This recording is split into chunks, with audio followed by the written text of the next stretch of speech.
Good morning বন্ধুরা, আমি শ্রাবন্তী। আমার ক্যাপচার ফ্রেম ব্লগে তোমাদের অনেক অনেক স্বাগত।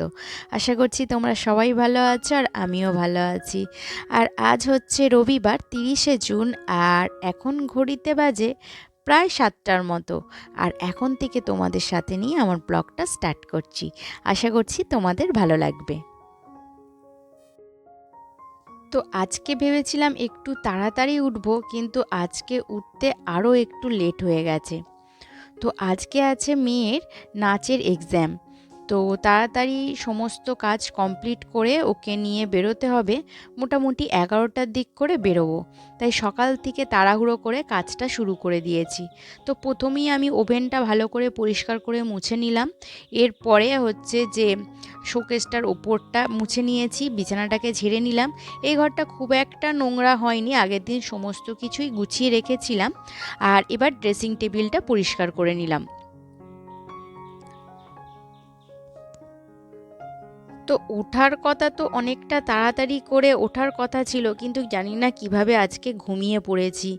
তো যাই হোক, দেরি হলেও সমস্ত কাজ সময়ের মধ্যে কমপ্লিট করে ফেলতে হবে। মোটামুটি ঘরটা ঝাঁট দেওয়াও হয়ে গেছে, আর এরপরে আমি সোজা চলে এসেছি একেবারে ঘরটা মুছে নিতে। তো বেশ কিছু জামা কাপড়ও আছে, সেইগুলো ভিজিয়ে দেব। আমাদের যে আমাকে যে বাড়ির কাজে হেল্প করে সে ওইগুলো ধুয়ে দেবে। আর এরপরে আমি স্নান করে আগে পুজোটা সেরে নেব।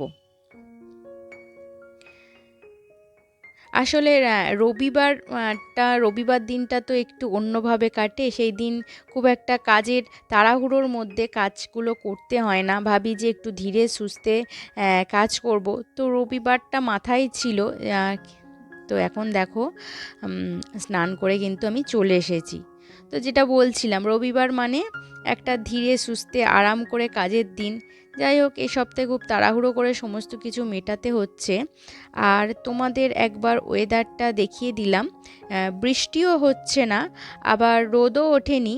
কীরকম একটা গুমোট মেঘলা মেঘলা করে আছে। তো আমার বাড়ির গাছের ফুল দিয়ে মোটামুটি পুজোটা আমার সারা কমপ্লিট হয়ে গেছে। তো মেয়েকেও ঘুম থেকে ডেকে তুলে দিয়েছি, ওরও ব্রাশ করাটা কমপ্লিট হয়ে গেছে। তো এখন আমি পুজোটা সেরে এসেছি। তো স্নান করার পর স্কিন কেয়ারটা আগে একটু করে নেব, কিছুই না, জাস্ট একটুখানি মুখে ক্রিম মাখা আর চুলটাকে ঠিকঠাকভাবে হচ্ছে আঁচড়ে নেওয়া। আর যেহেতু এখানে চুল আঁচড়ালে অনেক হেয়ার ফল হবে, তো সেই জন্য আমি বাইরে গিয়ে চুলটাকে আগে ভালো করে আঁচড়ে এসেছি। আর প্রথমেই এসে আগে যেটা করলাম, আগে নিজের জন্য একটু চা করে নিলাম। কারণ সকাল থেকে ঘুম থেকে উঠেই ভীষণভাবে দৌড়োদৌড়ি চলছে। তো এখানে আগে আমি চা আর দুটো বিস্কিট নিয়ে নিয়েছি। তো চা খাওয়ার পরেই এবারে মেয়েরও খিদে পেয়ে গেছে। তো ওকে আজকে চিকেন ম্যাগি করে দিতে হবে। বলছি ম্যাগিটা এমনি নর্মালভাবে খা, কিন্তু ও ওইভাবে খাবে না।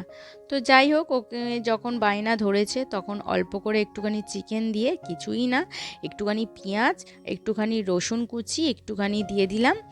আর হচ্ছে ম্যাগিটাকে সিদ্ধ করে নিয়েছি। আর একটু চিকেনের টুকরো, তার সঙ্গে সোয়া সস, গোলমরিচ গুঁড়ো আর দিয়ে এবারে হচ্ছে যে আগে থেকে ম্যাগিটা সিদ্ধ করে রেখেছি সেটাই হালকা নেড়ে চেড়ে নিয়ে ম্যাগি মশলা আর শেষে একটু টমেটো সস দিয়ে একটুখানি দিয়ে দেব।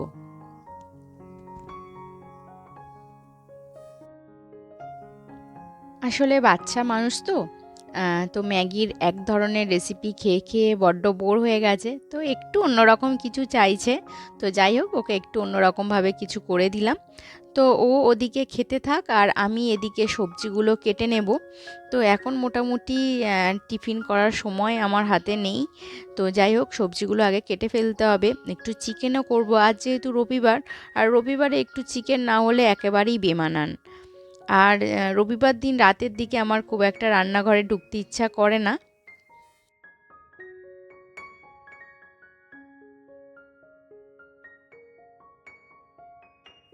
তো মোটামুটি আমার সবজি কাটা কমপ্লিট হয়ে গেছে।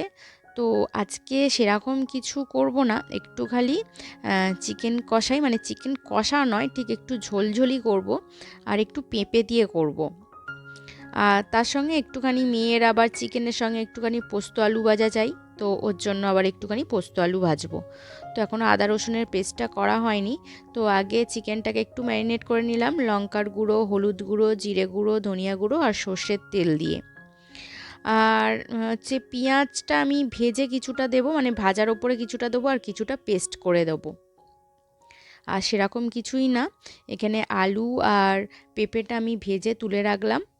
আর এরপরে গরম মশলা ফোড়ন দেব, দিয়ে পেঁয়াজটাকে তুলে দেব।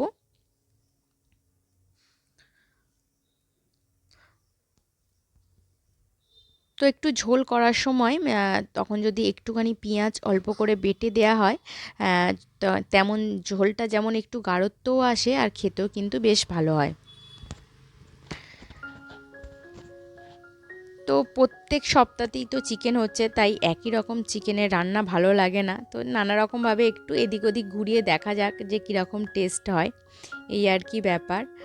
তো যাই হোক, এখানে কিছুটা পেঁয়াজ আমি অল্প দিয়েছি, ভেজে দিলাম, মানে কিছুটা ফ্রাই করলাম, আর কিছুটা পেঁয়াজ আদা রসুনের পেস্ট একসঙ্গে পেস্ট করে দিয়ে দিলাম। আর এদিকে হচ্ছে মাংসটাকে দিয়ে কষাতে থাকবো, ওদিকে আবার মেয়েকে একটুখানি আলতা পরাতে হবে।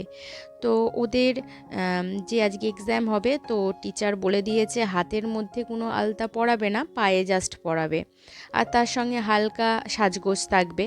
তো আগের দিন সমস্ত কিছু গুছিয়ে রেখেছি, তো সেইগুলো গুছিয়ে পরাতেও হবে।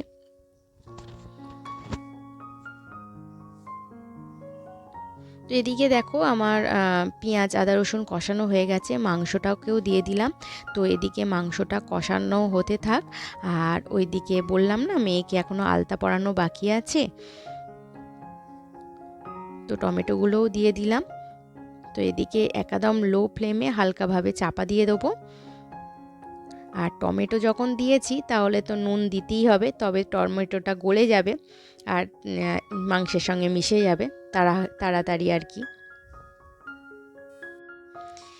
এই এখন ছোট্ট দুটো পা দুটোতে আলতা পরাতে হবে, একদম ছোট্ট ছোট্ট খুদে খুদে পা। তো আগে যখন আলতা পরাতাম নাচের, যখন একদম প্রথম দিকে, তখন কিন্তু ওর পায়ে খুব সুরসুরি লাগতো, পায়ে একদম আলতা পরতেই দিত না। তো এখন মোটামুটি পরে পরে একটা অভ্যাস হয়ে গেছে, আর পা সরিয়ে নিচ্ছে না। আরও এখন বলে দিচ্ছে যে কোথাটায় আরও বেশি করে পরাতে হবে।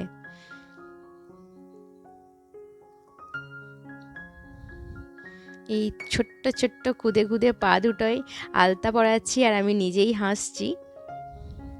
তো আবার মাঝখানে কি ফুল করে দিতে হবে সেটাও আমাকে বলে দিল। আমি আগে একটা গোল্লা পাকিয়ে দিতাম, কিন্তু সেটাতে হবে না। আমাকে বলে দিল এরকম ফুট ফুট ফুট ফুট দিয়ে এইভাবে ফুল করে দিতে হবে। তো যাই হোক, ওর যেটা ইচ্ছা সেইভাবেই করে দিলাম।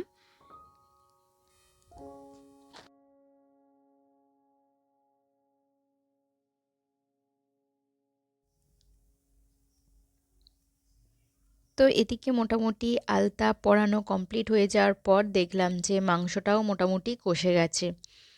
তো আগে থেকে ভেজে রাখা আলু আর একটুখানি পেঁপেগুলো দিয়ে দিলাম, আর এবারে জল দিয়ে আর একটু মিনিট 15-20 মতো সিদ্ধ করে নেব, তাহলেই হয়ে যাবে। আর শেষে একটু ধনিয়া পাতা ছড়িয়ে দেব।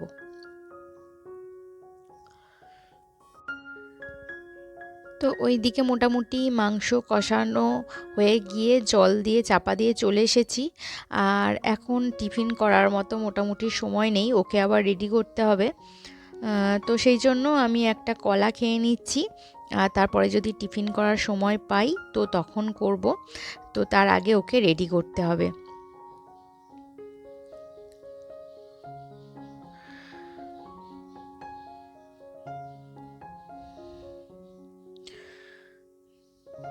তো চলো, আজকের সকালের ব্রেকফাস্ট বলতে এই 1 কাপ চা, 2টো বিস্কিট, আর তার সঙ্গে হচ্ছে একটু পরে কলাটা খেয়ে নিলাম।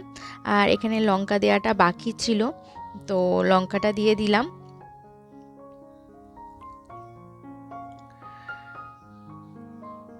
তো আগে যখন বললাম জল দিয়েছি, তখন জল দেয়া হয়নি, তখন মাংসটা কষিয়ে আরও একটু বসিয়ে রেখেছিলাম। আর এরপরে জল দিয়ে এবার চাপা দিয়ে দেব। তো চলো, এবারে ওই ঘরটা গোছানো এখনও কমপ্লিট হয়নি, তো এই ঘরটা একটুখানি গুছিয়ে নিচ্ছি।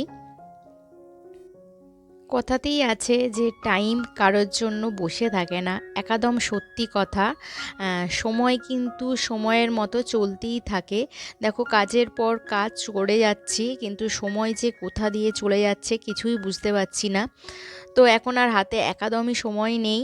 তো যাই হোক, এই ঘরটা ভালো করে গোছানোর মতো এখন যে মোটামুটির মতো গুছিয়ে নিয়েছি। আর এদিকে দেখো, প্রায় 15-20 মিনিট হয়ে গেছে, মাংসটাও প্রায় সিদ্ধ হয়ে গেছে। আর এবারে ধনিয়া পাতা দিয়ে দিলাম, আর এবারে বন্ধ করে রেখে দেবো।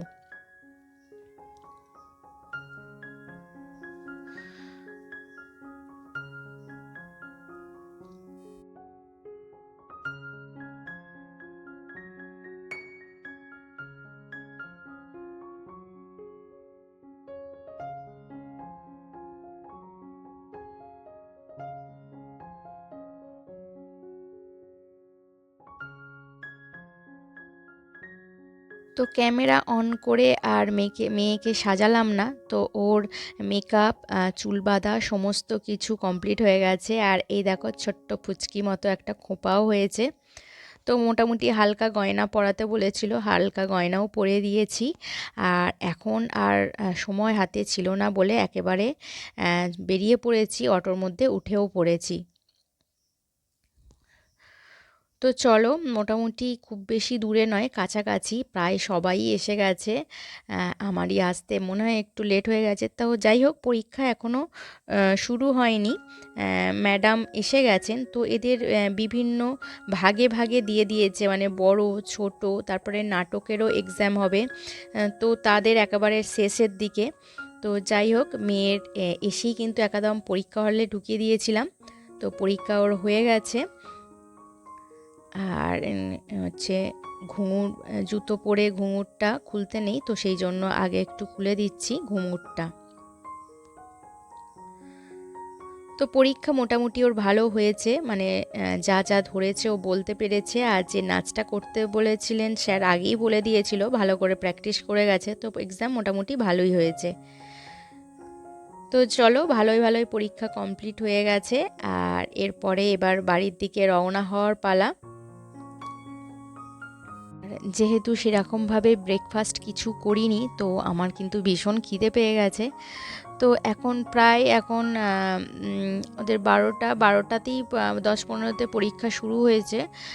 তো মোটামুটি এই 1:30টার মধ্যে আমি ঘরে চলে এসেছি। আর এসেই ওকে স্নান করিয়ে দিয়ে একেবারে খাবারের থালায় বসে পড়েছি। তো আজকের তো মেনু একেবারে সিম্পল, তোমাদের জানা, একটু স্যালাড করে নিয়েছি, আর তার সঙ্গে কাঁচা লঙ্কা, লেবু, আর হচ্ছে মাংসের ঝোল। এই হচ্ছে আজকের মেনু। তো এরপরে কিন্তু দুপুরে আমার আর কোনো ভিডিও ক্লিপ নেওয়া হয়নি তোমাদের সঙ্গে। এরপরে দেখা হচ্ছে একেবারে বিকালবেলা। তো আমার মেয়ের এখন কাঁচা লঙ্কা খাওয়ার ইচ্ছা হয়েছে, তো আমি বলি, তো দেখ কীরকম খেতে লাগে। তো চলো খেয়ে নিই, তারপরে তোমাদের সঙ্গে আবার দেখা হচ্ছে। তো সন্ধেবেলার দিকে একটু স্ন্যাক্স খাওয়ার ইচ্ছা হচ্ছিল, তো একটা স্ন্যাক্স বানিয়ে নিচ্ছি। তা তোমাদের সঙ্গেও সেই রেসিপিটি শেয়ার করলাম। এখানে প্রথমে বিট নুন, লঙ্কার গুঁড়ো, তারপরে হচ্ছে চাট মশলা, আর হচ্ছে আমচুর পাউডার একসঙ্গে মিশিয়ে রেখে দিলাম।